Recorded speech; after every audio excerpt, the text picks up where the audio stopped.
So let's get something straight from the start. You don't technically need a buyer's agent to purchase a new construction home. The same way, a home builder doesn't necessarily need a listing agent to sell their homes, as they have sales agents working in their communities to do just that.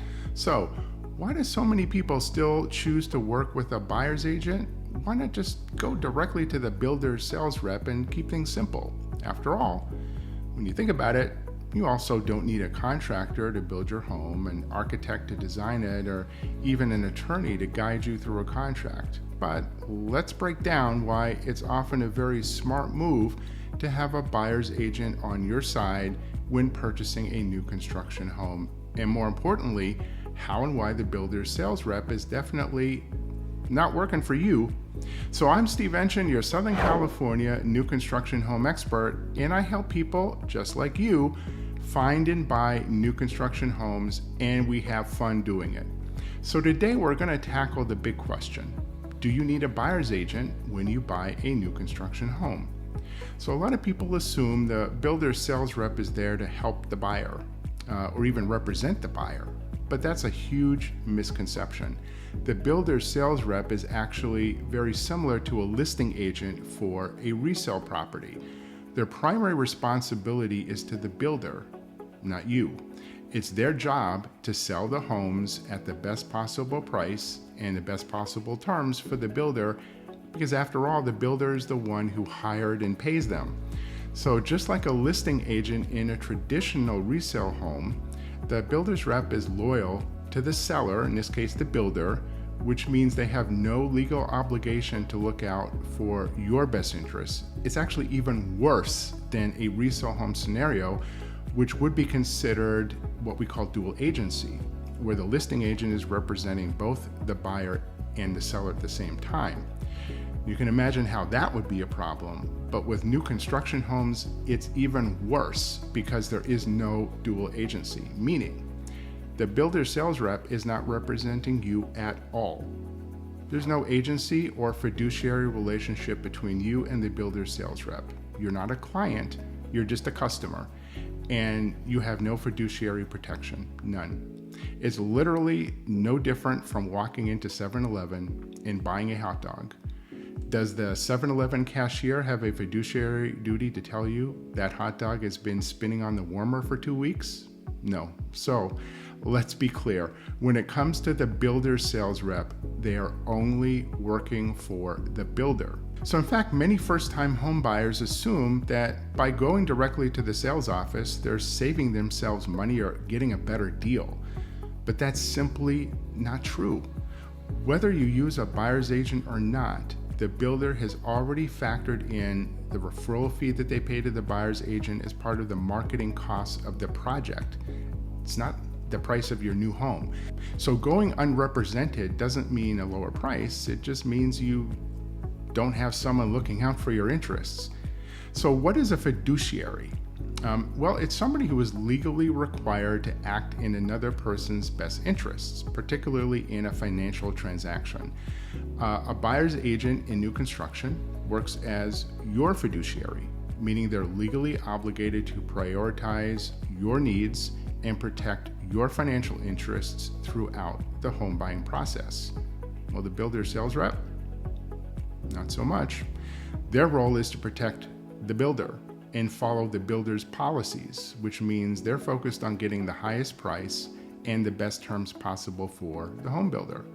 So even though they might assist you in the process or appear to assist you, their main goal is to close the deal on terms that benefit the builder and not you. So they're trained on sales tactics to create desire, scarcity, the fear of missing out. Their sole goal is to get you to buy the home at the list price and to do it today.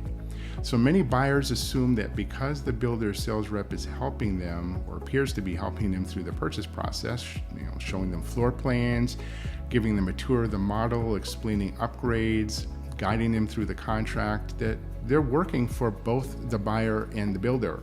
But this is not the case because the builder's sales rep is focused on the best possible outcome for the builder.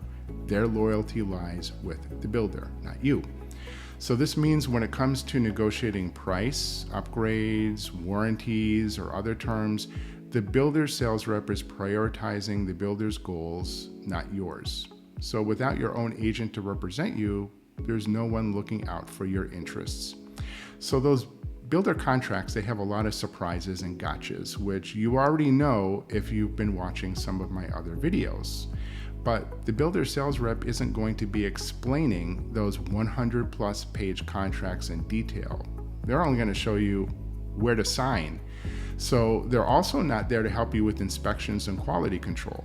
So for example, let's say there's an issue with the property. Maybe the included features aren't exactly what was promised or what you ordered, or the interior quality is subpar. If I'm representing you as a buyer, I'm going to be fighting to make sure you get the home in the condition and the quality that you expected. So here's another example. One of my clients was purchasing a new construction home. They're excited about the idea of customizing their home and taking advantage of the builder's incentives that we negotiated. So there were some free designer upgrades. But as we started reviewing the contract and the construction timeline, I noticed a problem. The builder had included a provision that allowed them to delay the closing if the home wasn't finished by the date that they had projected. And this is not uncommon, but what was troubling was that the builder wasn't offering any compensation for delays that they caused. So a clause that could have left my client in a bind, especially since their lease was expiring, and they would have been left without housing if the home wasn't completed on time. Well, given California's consumer protection laws, we knew we had a little bit of leverage. California law does require that builders give reasonable estimates for completion and stick to them as closely as possible. But still, the contract's wording allowed the builder to delay without providing really any sort of recourse for the buyer. So I worked with my client to negotiate a clause into the contract that provided compensation for every week the home's completion was delayed beyond the agreed upon date. So this protected my client from the risk of delays, which can be common in California due to changing weather or labor availability. And thanks to our negotiation, the builder agreed to provide housing compensation if they didn't finish on time, ensuring that my client wouldn't be stuck without a place to live or forced to scramble for Airbnb or something. So in another case, a client was purchasing a home in a new community, and everything seemed pretty straightforward until we noticed that the contract didn't clearly outline the builder's responsibility for landscaping and the front yard finishes. So we pressed the builder to specify what would be included, such as sod, irrigation, fencing, because without this, the buyer would have been left with basically like a dirt lot and unexpected additional expenses to complete the yard in the front. So one of the things I do among my multi-point new home buying checklist is attend the final quality walkthrough with my client and the builder. And I have my famous roll of blue tape where I often spot quality control issues that need to be documented before closing. And having closed so many new homes over the years and knowing some of the typical quality issues with home builders, so I know where to look and what to look for so you don't have an unwelcome surprise after you moved in. So this is the kind of protection you get when you have a buyer's agent representing you in a new construction deal. Someone who is focused on making sure you get the quality and terms that you're expecting. So I help you navigate the complexities of these contracts, financing options, inspections, and the design process. I also act as your advocate when issues come up, whether it's with timelines, upgrades, or the quality of work done on your new home. Because when buying a new home construction home, the contract is written by the builder, and they don't use state standard contracts, but contracts that are written by their own attorneys to favor the builder. However, that doesn't mean you're left without recourse. A new construction buyer's agent plays a crucial role in reviewing the contract, helping you understand the terms and negotiating where possible to ensure your interests are protected.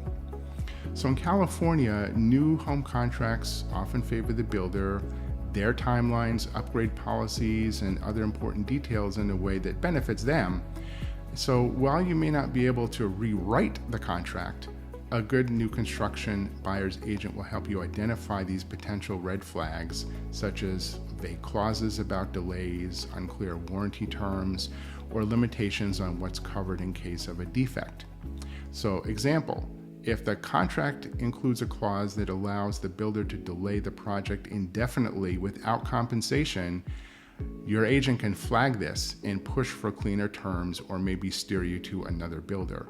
So they can also ensure that any promised upgrades or customizations are fully documented so you don't end up with unexpected costs or maybe missing features when the home is delivered. And ultimately, a buyer's agent acts as your advocate throughout the process. You make sure that the terms of the contract are as fair and transparent as possible, ensure that you understand what you're agreeing to before you sign. And when I work with clients buying a new construction home, I bring a comprehensive program, which includes helping my clients choose the right community and model, first step, negotiating on price and terms where possible, a careful review of the contract, and that's only the beginning. I also help compare financing options because the builder's lender isn't always the lowest cost option. I attend the Design Center meeting to help guide the selection of custom upgrades to keep us on budget and schedule. And I also stay involved throughout the construction process, checking on construction progress and attending the different walkthroughs to spot any potential issues. And when your home is ready, I'm going to attend the final quality control walkthrough, and I'll be at your closing as the final documents are signed. And all of this is at no cost to you when you're buying a new construction home, because home builders do not pay sales commissions to buyer's agents. They offer a referral fee, which is usually often a flat amount and is paid from the project's marketing budget. So in the end, my time and expertise are compensated by the builder, not by the buyer. Now, it's easy to overlook some of the financial complexities involved in new construction. So, example, many buyers don't realize that builders often have these preferred lenders, and while they may offer these incentives and really low interest rates, those aren't always the best deals. So I once had a client who was pre-approved for a mortgage with the builder's preferred lender. But after we looked at the terms closely, I noticed that the special interest rate really wasn't a deal at all. The APR, and I have a separate video on that, so go ahead and watch that video after this one. The APR was so much higher than the interest rate because the cost of the interest rate buy down was actually being put back into the mortgage as this giant fee. So an outside lender would not have done this. So going with another financing option saved my client thousands of dollars. And a new construction buyer's agent isn't just there to negotiate the price of the home itself. I also make sure that you're getting the best overall financial deal. So including your mortgage and any incentives the builder might be offering. All right, so now some people might still think, it's just easier. Go directly to the builder's sales office. But as you can see, it's just not that simple. You could end up walking into a deal that doesn't have your best interests at heart, or worse, end up paying more in the long run because no one was there to negotiate on your behalf. And the builder's sales rep isn't there to help you save money. Like I said, they're there to make sure the builder gets the best deal. Now, there are a lot of opinions in online forums about how going directly to the builder can get you a better deal. But I want to point out some important differences. This actually can happen, just not in California. I've heard of it happening with some smaller regional builders in Texas and in Florida, but I've never heard of this happening here in Southern California. And I've been helping clients buy new homes in California for a very long time. So builders here just do not negotiate with members of the public. The sales reps are trained to get the asking price without any additional unpublished concessions. So taking advice from Reddit or Zillow isn't going to help you here in our market. So I hope this video has been helpful and informative. Remember to please comment below with your own thoughts. And as always, if you have any questions about buying new homes in Southern California or about a specific new home community, you can schedule a free consultation anytime. My contact information is up on the screen right now and also down below in the video description. So please reach out before you visit the sales center. It's important to remember that if you visit a new home sales center alone, the builder will prevent you from being represented by your own agent. So to protect yourself, always call me first. So thank you for watching, and we will see you on the next video.